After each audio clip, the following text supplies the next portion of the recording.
Hey, welcome in. How are you today? I hope you're doing well. Thank you for joining me always. I am Deborah. This is Purusha Intuitive, and we're going to be looking at the collective energy for the day. So today is Thursday, February 8th.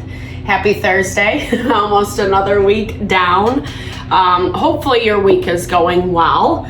We're seeing a lot more movement and momentum happening on the physical plane, which I love because there's been a lot of stagnancy in the past. And I feel like now that the planets, let me back that up, are, going direct. We don't have anything in retrograde until the beginning of April. That kind of caters to that energy of movement and power forward. Thursday is the day of Jupiter, which I love because it's incredibly expansive and it really helps us tap into our unlimited potential and what we can manifest in this world. So I say that because as we, navigate through the day, it's always good to just keep that in mind. How can I be a little bit more expansive? How can I invest in something that I'm passionate about and that I would really love to bring into my world? These can sometimes be tricky questions because there's so much that goes with it that's attached to our belief in what we can achieve and our value of worthiness. I was hearing this message before I started these readings, or as I was preparing, that we have to believe in ourselves. We have to believe that we can do it and make it happen. It's that quintessential, if you can dream it, if you can believe it, then you can achieve it. And that can be, good and bad on some levels. Sometimes it's very easy to pursue what we desire and are really passionate about it. Other times it can feel like there's a lot of work. And because the energy right now is pushing forward, we're busy, there's a lot happening in these, since Uranus went direct at the end of January, we have to make sure that we find our grounding, our stability, and our balance through the process. Yes, attending to things that need to get done, etc., but making sure that we're not losing track of our vision, or how can we implement it in a little bit more of an easy and fluid way, especially if our schedule is very jam-packed. So, as you know, if you follow along, I like to start out with an energy cleansing. It's a great time to set intention, ask questions about what you're looking for, answers that you need, etc. And then we'll just clear out the energy, anything that is popping up that feels like resistance, block, limitation. We'll set the intention to release and let go of those things as well. As I always say, you can totally participate on your end. If you're interested, grab a smudge bundle. You can obviously receive what I'm doing on my end or skip ahead. Yay to chapters. Yay to YouTube chapters. I don't know why I think they're so cool, but it's great. It's good for our speedy minds, our instant gratifications that we love so much nowadays. Patience in the process. That has been a theme too lately, which it's a good time to exercise. All right, let's get going. I bless you with pure love and light, pure source energy, pure loving grace. I release anything that is blocking the highest and best intention for these messages, removing clarity, distraction, anger, fear, anxiety, lack of worth, lack of value, misbelief in ourselves. Help me to be a clear and open channel for the collective. Amen. So it's interesting because Ayurveda has this concept, it's called pragya aparad, when we disconnect from who we authentically are.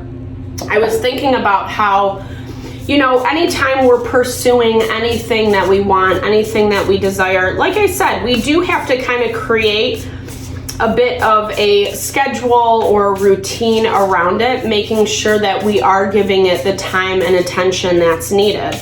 And when we are disconnected from ourselves, pragya apara means the mistake of the intellect. So it is when we get so wrapped into our lives, everything else going on around us, that we forget to take that moment and really center ourselves and go within and hear what our soul needs. Because at the end of the day, like, your life is about you. You know, you make the choices, and it's hard not to be influenced by other things in our environment. And Jupiter gives us that energy to expand. It gives us the energy to kind of rise above.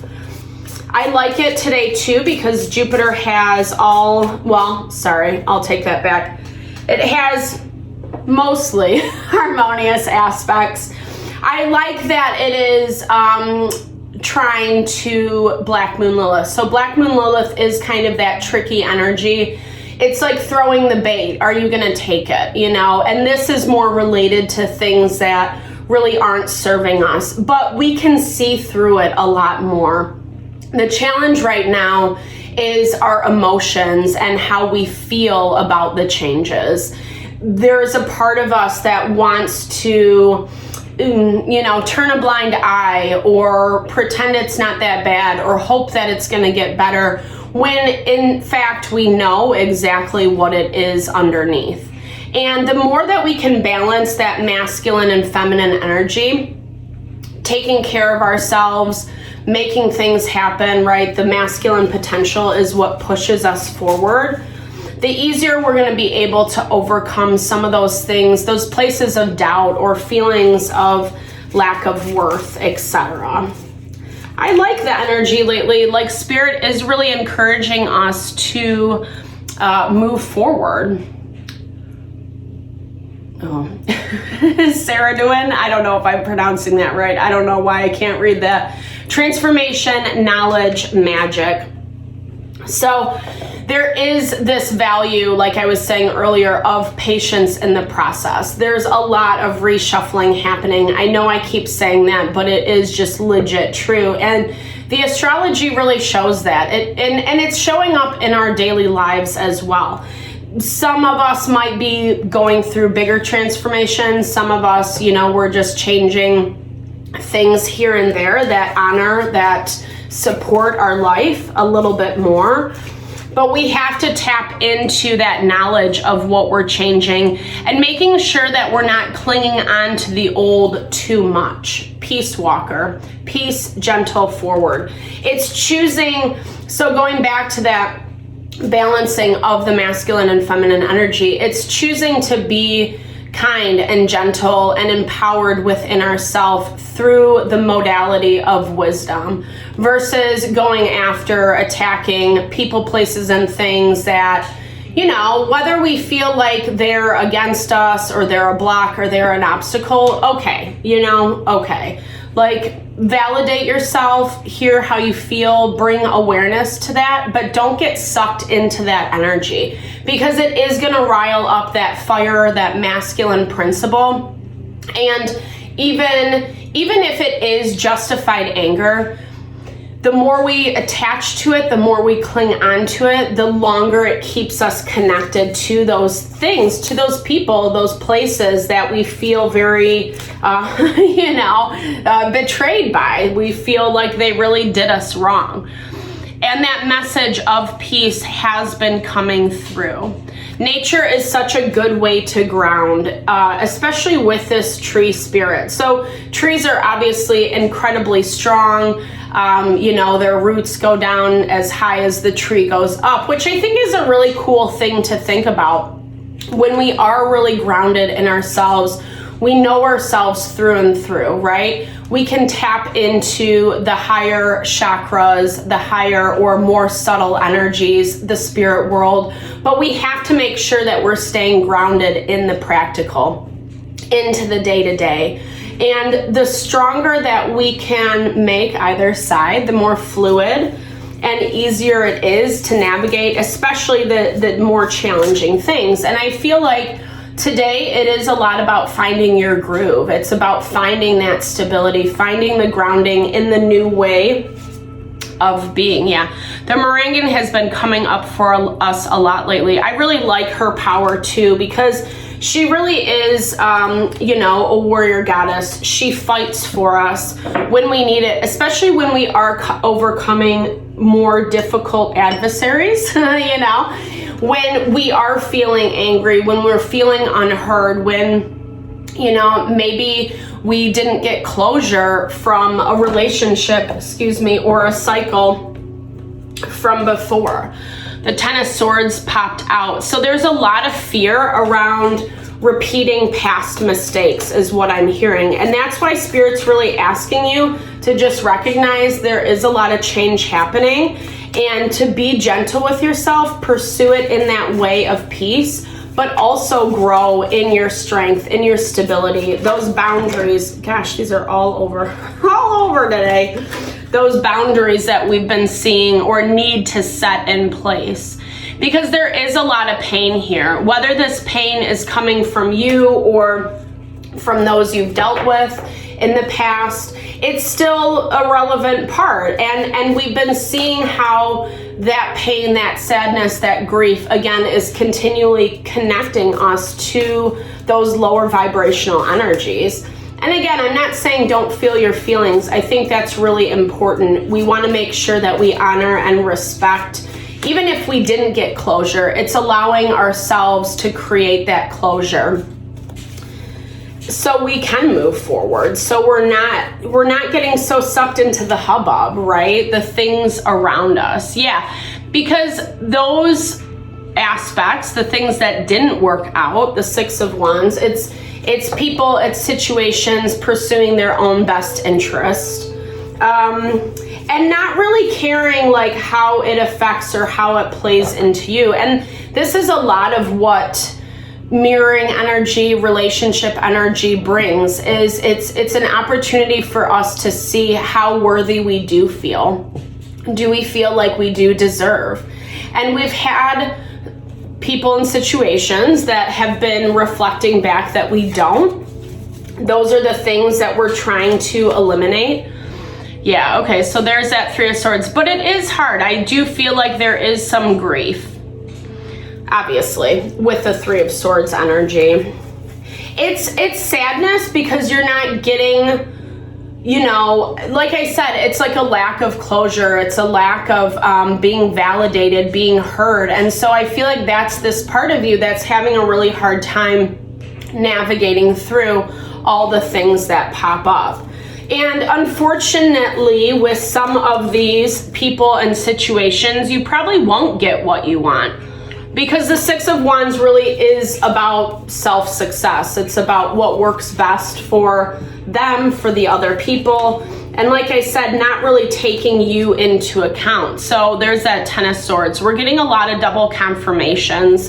And I honestly, as I'm doing this, I'm hearing that that is a way that they controlled you. It's to play on your emotions, to leave you out in the cold, so to speak, to kind of present this air that, you weren't worthy, you weren't good enough, and you don't deserve. And I feel like that's a lot of the grief that you're moving through right now. So always be gentle, right? The Strength card, let's clarify. I'm gonna actually clarify this outside energy. Actually, let's do this one first. Yeah, okay. So the Chariot is all about self-empowerment, right? Okay, and Nine of Cups. So there is like a block, and again, I feel like this is people in situations that you're moving away from. There is a block to have healing, to have closure, to complete this cycle out in a fluid way. I don't think you're necessarily going to get that from whomever and whatever you've been dealing with. And so finding ways to just allow your heart to grieve and not judging it. I think when we release some of those difficult emotions, it gives us clarity, but it also brings us peace. And that's really what this is about.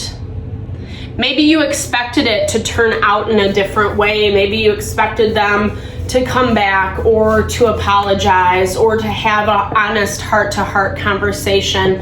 And unfortunately, that doesn't happen enough, or I should say, like in my own experience, or even just working with a lot of different people, clients, etc. Oftentimes, people are so dead set on like holding on to their position, fighting for that position, even if they know intrinsically maybe they didn't make the best choices. There's not a lot of humility going on this end of the table. It's more arrogance and pride, and like I said, it's controlling you through your emotions.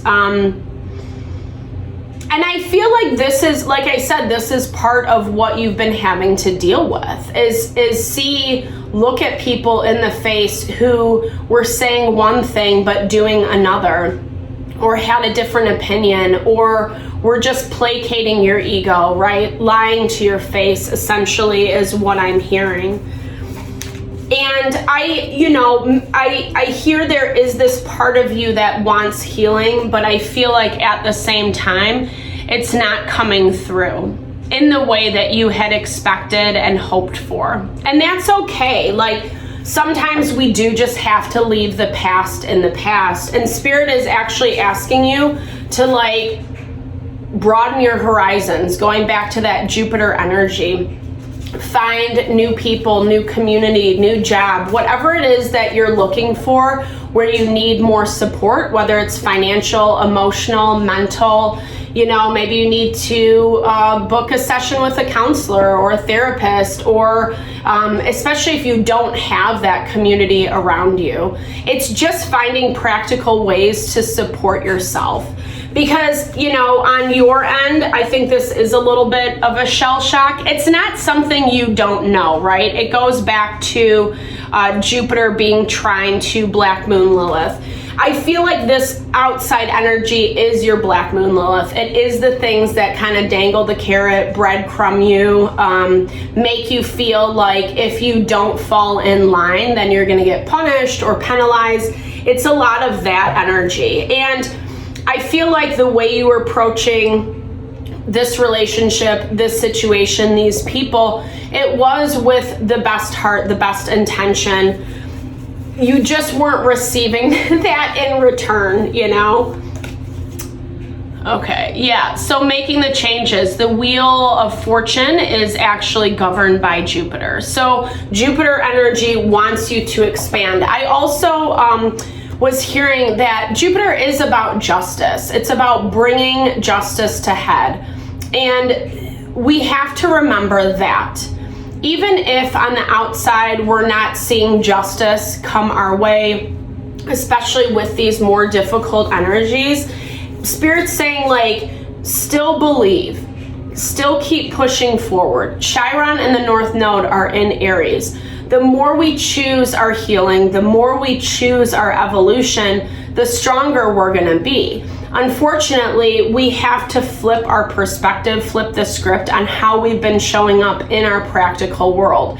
And Jupiter and Uranus are both in Taurus. Taurus rules our money, possessions, our stability, sustenance, etc. And when we keep allowing people, places, and things into our life that are more destructive energies or bring us down, or it just ends up creating a lot of chaos, unnecessary drama, unnecessary time spent on a situation that maybe just doesn't really even need to be. And that's where I feel like Spirit's asking you to rise above, acknowledge it for what it is, right? There is this element of understanding, this knowledge, as well as being able to, manifest. Where did that go? I don't know. I don't know. But, not being afraid to manifest, not being afraid to manifest what our heart desires. But again, we have to believe in ourselves. We have to believe in our potential. No one else is going to do it for us. Yes, we might have some cheerleaders along the way, 100%. But this time collectively is about tuning into yourself your wants, your desires, and not being afraid to go after them, because a lot is changing. And I feel like, okay, so this Two of Cups energy has been coming up a lot for us in terms of new relationship, new opportunities, new potential. So this is new love, this is new partnership of any kind, whether, like I said, you're going after a job, a raise, you know, you're collaborating, someone new is coming in that I feel like is really going to push the wheel forward. The wheel is also about our karma. What goes up must come down. Everything is cyclical. It doesn't just stay in one space. And so even if you are in a harder time of life, just remember there's always a light at the end of the tunnel. Everything does change. And if anything, that can be the most satisfying, you know, or not satisfying, but it's confirming to our heart to know that we're not going to be stuck in the challenges, in the obstacles longer than what we really want to be. All right, let's close this out. Ivy, sorry. I'm gonna keep shuffling. Sorry, Spirit, that's what I'm hearing. We've gotten that card. I'm such a Debbie Downer. I don't want it, no. Ivy is a really good message of that tenacity. We got it yesterday, so I'm gonna just pull a fresh one. Spirit, give us a new message today. Ivy has the ability to be tenacious, to inspire. It also links back to our fertility and abundance. Inspiration coming through with that new partnership coming in. It's gonna really put that pep in our step. Okay, we will take Mandrake. Okay, well, you know what? Spirit's getting angry at me. No, because I swear it's been Ivy and Mandrake. I think maybe we got one other one, but I'll still read this because it's been a couple days since we got this. And it makes sense, right? Because energy in the physical moves a little bit slower. So these things that we're learning, the evolution that's happening, it does take time. Just remember that. But I like Mandrake because it's really powerful. It actually goes back to that concept of wealth, fertility, and abundance. The ability to assuage pain is Mandrake's greatest gift to humanity. Easing pain in others, whether it be physical, mental, or emotional, is a skill that should be treasured. If you have chosen this card, it may indicate that you are called upon to alleviate suffering in some way. This may be as simple as offering reassuring words to a distressed friend, or might involve a vocational choice. Perhaps you are considering whether to follow a course of training or work that focuses on alleviating pain in others. It's not just, yes, for others as well, but I feel especially with this reading, it is about alleviating the pain within ourselves, allowing ourselves to grieve and move through, right? That Three of Swords energy, which can be such a heavy burden, heavy on our emotions, heavy on our heart. And that's where we are struggling to push forward and to evolve. But on the other end of it is that wealth and fertility, right? That abundance. Alternatively, this card may suggest that you are entering a phase of great luck and even great wealth. Let's claim it. Whoop, whoop. Drop comments below. Stars, money, whatever. Little emoji friends. Let's do that. Mandrake has been associated with prosperity and good fortune for centuries, and those who have planted seeds of happiness for others in the past can expect to experience joy in their own lives too. Since Mandrake is connected with love and fertility, this card may also mean that love, that partnership we've been seeing, is entering in your life, or that you are beginning a fertile phase in your physical or spiritual world. I love that because I think it is, again, just the confirmation, right? The sequential of when we heal, we see evolution. When we heal, we allow ourselves to be more abundant and authentic. Healing connects us back to who we are. And healing is really just about purifying our consciousness. Maharishi Ayurveda talks a lot about this. Definitely check it out if you're interested in holistic wellness. It talks about how our consciousness, the way we think, the way we feel, is at the root of what our life experience is going to be. And the more we can find ways to maintain our peace, our calm, our balance, Ayurveda gives a complete roadmap to do that. So if you're interested on the specifics, definitely check it out. The more that we honor that, the more we're going to see the fruits of our labor unfold. And I can definitely 100% attest to this. I can't even believe sometimes all the stuff that I went through over the last year and a half. It was really, really disappointing with people, situations, etc. And, you know, it made me feel really low. It made me feel very worthless. And I've had to work very intentionally to build that back up in myself. And my support has come from the way I take care of myself, how I talk to myself, how I honor myself. And it's not comfortable, especially when we're feeling pretty low or other people aren't really rooting for us or whatever it may be. It can be really challenging to overcome those things. But when we do, it becomes a domino effect. We put one thing of health and well-being into our life, we remain consistent, and then it keeps unfolding from there. And it is really beautiful because essentially we're healing without even knowing it. And that's what I love about Ayurveda too, is my final little point is it promotes healing in this way that is gentle and nourishing for our mind, body, and soul. Like I've said, everything can be medicine. Anything we ingest, we see, we sense, we feel, we put into our body, that's all medicine. And depending on its, whether you want to call it the vibrational frequency or how our body processes it, will really depend on like the output, right? How happy, healthy, energetic we are, our excitement and passion for life, etc. So it's so important to take care of our mind, our body, our soul, in order to see, the fruits, not even just the fruits of our labor, but just like to feel happy, to feel inspired and enjoy this life that we're living. So with that, spend some time expanding yourself today. Tap into that Jupiter energy. Thank you so much for your time and energy. Always, I super appreciate you guys. I love doing these videos. I hope that you receive what you need from them. Definitely drop comments below. I love to hear how it resonates or plays out in your world. Thank you always for your time and energy. Lots of love, lots of blessings.